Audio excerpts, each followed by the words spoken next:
की मागच्या वेळेस तुम्ही सत्ताधाऱ्यांच्या बरोबर होता, आता तुम्ही विरोधकांच्या मध्ये आहात, तर ही बदललेली भूमिका काय आहे? की आम्ही ज्या वेळेला पॅनेल रचना करत होतो त्यावेळेला सगळ्याच पक्षाची लोक एकत्र होती आणि सर्वांना मिळून म्हणजे गेल्याही आमची जी बॉडी होती त्याच्यामध्ये सुद्धा आम्ही एकत्र होतो आणि आतासुद्धा सगळे मिळून एकत्र होतो आणि त्यातली राष्ट्रवादीची संघटना बाहेर गेली. त्यामुळं आम्ही सत्ताधाऱ्यातून इकडं आलो वगैरे हा प्रकार झालेला नाही. तर सरळ सरळ असा भाग आहे की राष्ट्रवादी बाजूला गेली म्हणून उरलेल्यांनी आम्ही दायित्व स्वीकारून एकत्र राहिलो.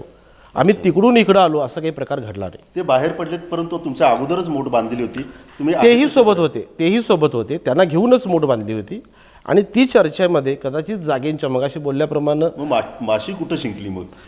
तो विषय आता मला वाटते आपण विरोधकांना विचारावा माझ्यापेक्षा. विरोधकांना काय काय विचारायला पाहिजे ते प्रश्न माझ्याकडे जास्त आहेत, त्यांना काय विचारायला पाहिजेत. कारण जे आरोप मगाशी तुम्ही म्हटला माझ्यावरती होत आहेत, मलाही काही माहिती आहे की माझ्या कालावधीमध्ये काही प्रश्न उपस्थित मी केले तर त्यांची तोंडं बंद होतील.